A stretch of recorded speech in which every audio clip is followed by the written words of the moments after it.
2 years ago, I attended an event that brought together youth from all over the African continent. And on the second day of that event, when it was time for lunch, I decided to do a bit of networking instead of go grab lunch. And I met this young man. Look at me saying young man. I met this guy and we got talking.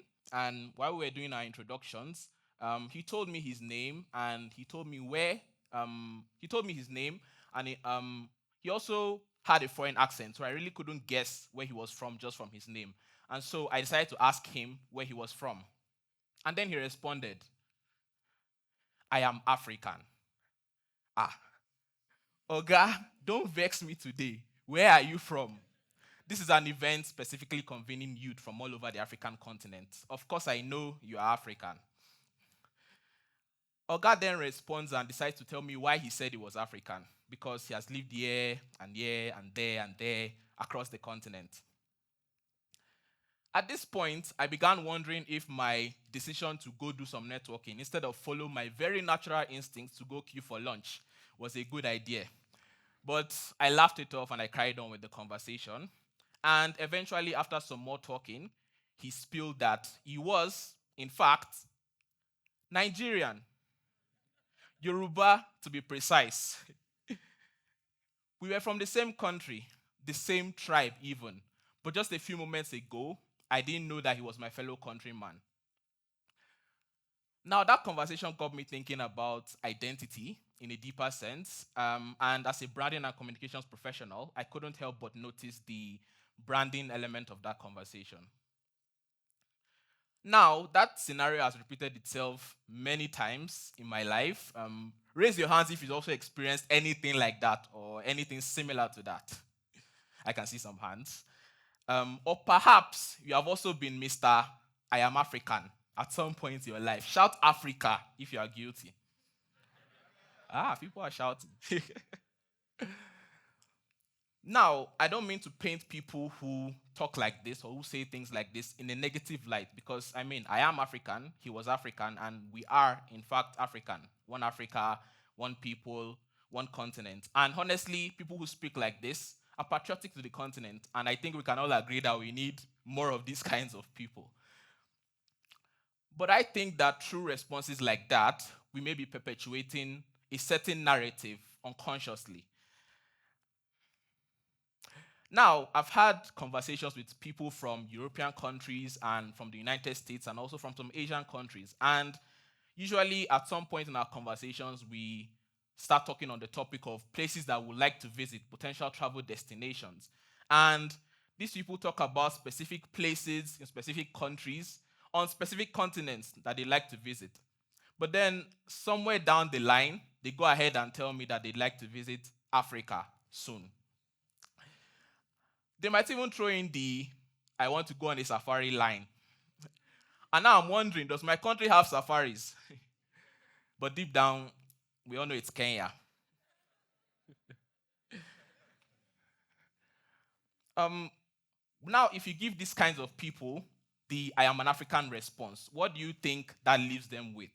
Does it emphasize the fact that Africa is a continent with 54 unique countries, or does it perpetuate the narrative that Africa is just one big country? What do people think about Africa? That's one of the questions I'm going to be answering today. But I'd like to start by talking about branding. Now, your brand is who people think you are based on what they've heard about you or seen you say or do. We can therefore say that Africa's brand is what people think of or have heard about Africa. Now, what is the African brand? The African story has historically often been represented by external narratives. In the year 2000, in May, The Economist released an issue that dubbed Africa the hopeless continent. You might be familiar with it already. And over time, images of an exotic continent with safari landscapes, elephants, giraffes, apes, and Simba filled the media. This then evolved into images of poverty, conflict, sickness, hunger and drought being added to the mix. In the words of Chimamanda Ngozi Adichie, if you show a people as one thing, as only one thing, that is what they become. A continent that constantly and desperately needs aid. That is what we became, at least for a time. But today, we can definitely say that the way the African stories are being told has changed over the past couple of decades. We can now slide Wakanda in there as at least one new image. Cooler stories are now being told about the continent through film, music, journalism, literature, and many other forms of media. Organizations like Africa No Filter are developing resources to help people tell better stories about the African continent. In one of their latest publications, they discuss stereotypical narratives about the continent and why we need to reframe those narratives. But also in one of their latest reports, they highlight the fact that Africa could be losing up to $4.2 billion annually in losses due to in inflated interest payments due to biased media coverage. But generally, we can say that in recent times, there has been a lot of discourse around rewriting the African narrative and telling our stories under a more unbiased light. Now, this then leads us nicely to the question, what is, again, the African brand? According to the Brand Africa 100 2024 report, the top 5 most admired brands in Africa are not African brands. Not even the top 10. The first African brand to come at the top of that list comes in at number 11. Guess what that brand is? MTN, which is supposed to be everywhere you go. I think this already shows that perhaps we might be doing something wrong with branding. Perhaps we trust Western brands and branding more than our own. Now, I'd like to talk about how Africa scores on different aspects of branding. And a brand typically has a purpose, positioning, values, a voice, and an identity. Now, what is Africa's positioning? Africa is seen as a continent that's full of potential in natural, economic, and human resources.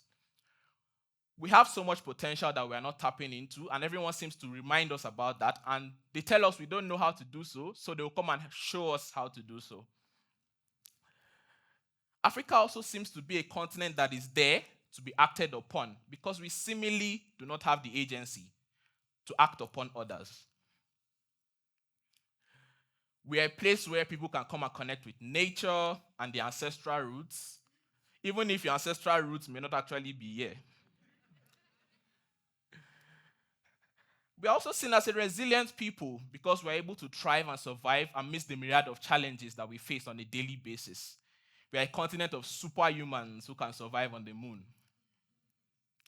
But also, simultaneously, we need help though.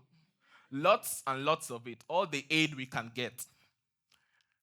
The only thing we seem to be able to aid others in are their efforts towards mitigating climate change and biodiversity loss.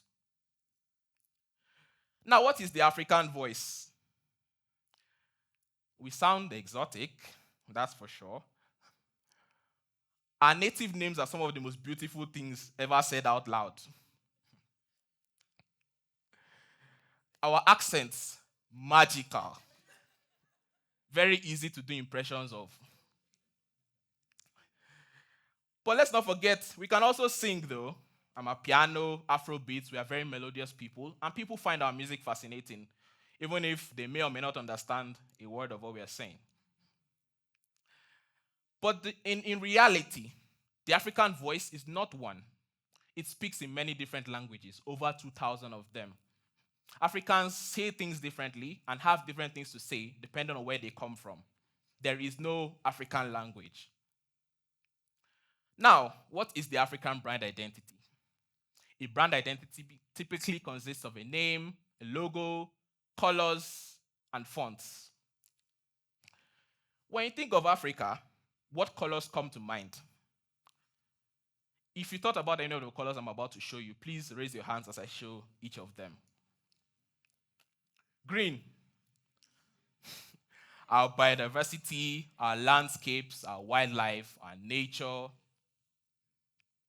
Orange and yellow, our vibrance, our energy, our youth, and of course, our beautiful sunsets. Brown, maybe brown, our skin tones, our roots, and our fertile lands. These nice, bright, and earthy looking tones. But I want to pose a question. Don't you think that Africa exists in more than these colors? I think that we can expand the color palette that is traditionally associated with African countries if we intend to tell more complex and better stories of the continent. We have a lot of diverse and unique cultures that have more colors to offer for us to tell our stories. I mean, are we not also blue, purple? These are jacaranda trees, by the way. Red, and dare I say, white.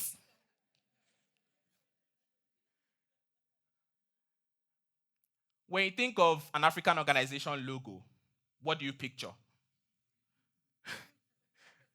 It seems like there's an unofficial rule to it.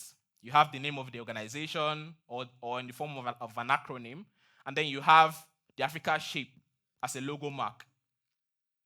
In as many different variations as possible, of course, depending on what the organization may be focused on. And now, I don't mean to paint this shape badly, because, of course, it does associate any organization strongly with the continent if it is used in a logo.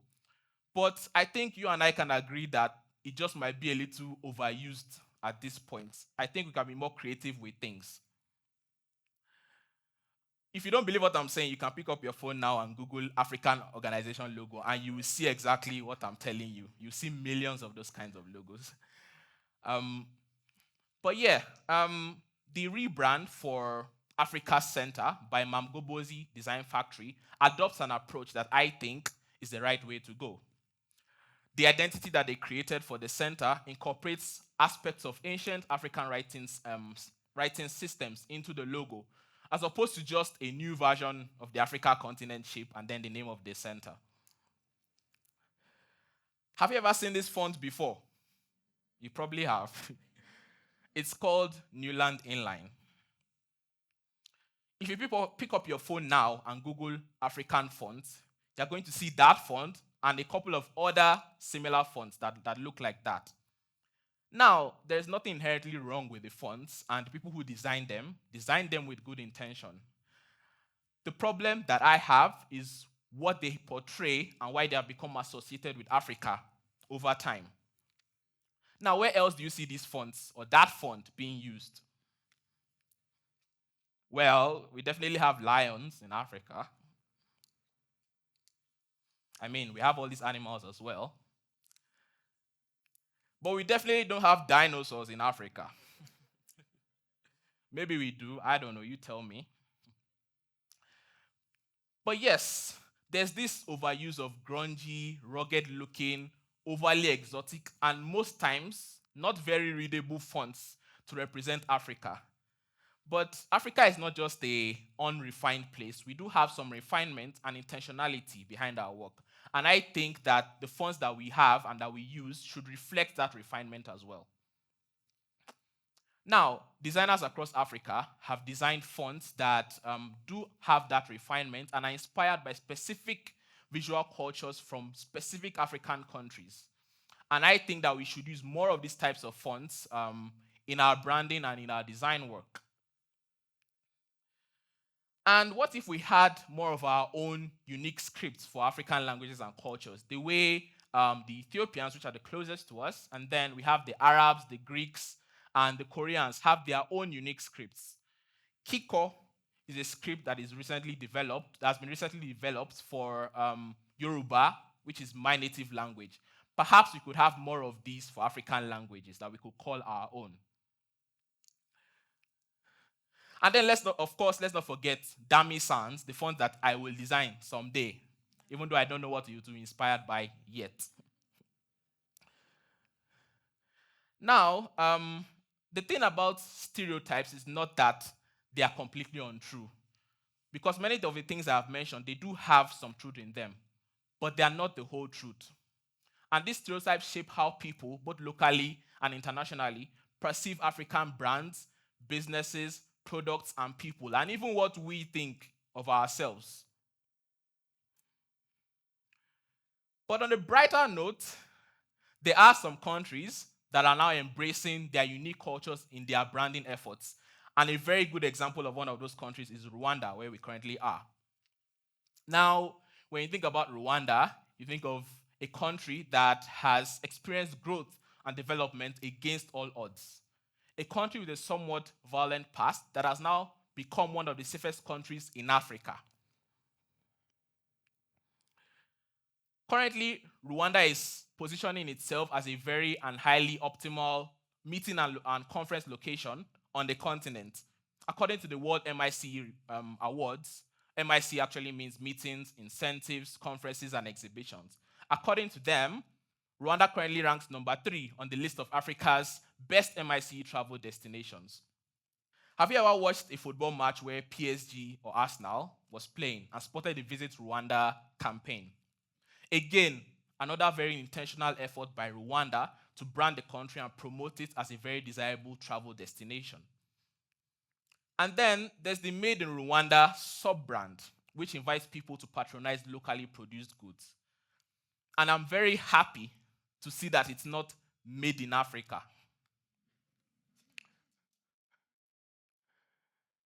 Rwanda's Imingongo patterns, which you probably have seen, are a very unique form of art form native to Rwandan culture. But my favorite part of this is how the entire country has embraced this thing in its visual branding. You can see it in fashion, in logos, in architecture, in furniture, and many other forms of media.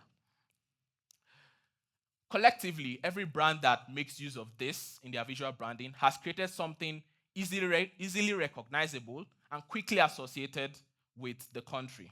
It does not just look good, but it invites people to look into Rwanda's story much deeper.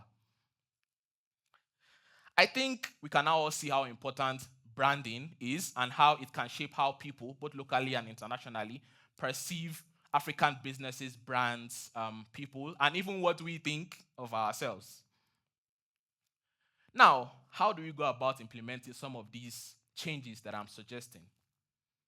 Firstly, to the creators and storytellers in the room, to the visual and performing artists, and to designers like myself, we can start by digging deep to unearth authentic information about the stories and the cultures that surround our work. Skim through and read research papers if you have to. I know it sounds boring, but this information is out there. All you need to do is take the time to look for it, and you'll be surprised on how much you can find. To owners of brands and people in management, I would suggest that we start branding our businesses from the ground up. Start from a national level, actually, if possible, go much narrower, and then move to a regional level, and then a continental level, if at all necessary. Your brand does not always have to address the entire continent. African countries have their own unique needs and unique challenges. And if you're not addressing an entirely African audience, maybe, just maybe, don't include Africa in the name of your brand or your business. And then thirdly and lastly, to everyone else, educators, scholars, and students who might be here, be intentional and conscious about the stories you tell of the continent. If you're having a conversation with a non-African who thinks that the continent is a big country, instead of overly criticizing them, maybe take up the role of a teacher and educate them on who we really are. As you go about your daily lives, ask yourselves these questions. Does what I'm about to say portray a holistic image of the continent? What would it leave behind in the minds of the hearer? And does it challenge or perpetuate stereotypes about Africa? Now, I think that if we can implement some of these things that I've mentioned, we'll be able to tell better and more complex and authentic stories of the continent. But then again, I will not say that I personally have a record of work that implements all of these things that I'm telling you to do into account. I do have some work that does that, but I've also done a lot of work that actually does the opposite, that does otherwise. I've not always been the most Africa conscious designer. I've done a lot of my work conforming to stereotypical African and Western narratives. But it is only until recently, after much reflection, conversations with other African designers, and interactions with other brands, as well as my lived experiences in and out of the continent, that I've come to realize that we need to make these changes if we are to tell better stories of the continent. As I round up, I would like to urge you all to start to embrace these new ways of telling Africa's stories. The African story is not one-dimensional. It is diverse and continuously evolving, and I think our branding should reflect that. I would like to leave you with a quote from a famous person. Branding in Africa must capture the countless voices, colors, and stories that are still waiting to be told. Now, about who that famous person is, I would like to leave one last suggestion. Why don't we use more of our own quotes too? Thank you.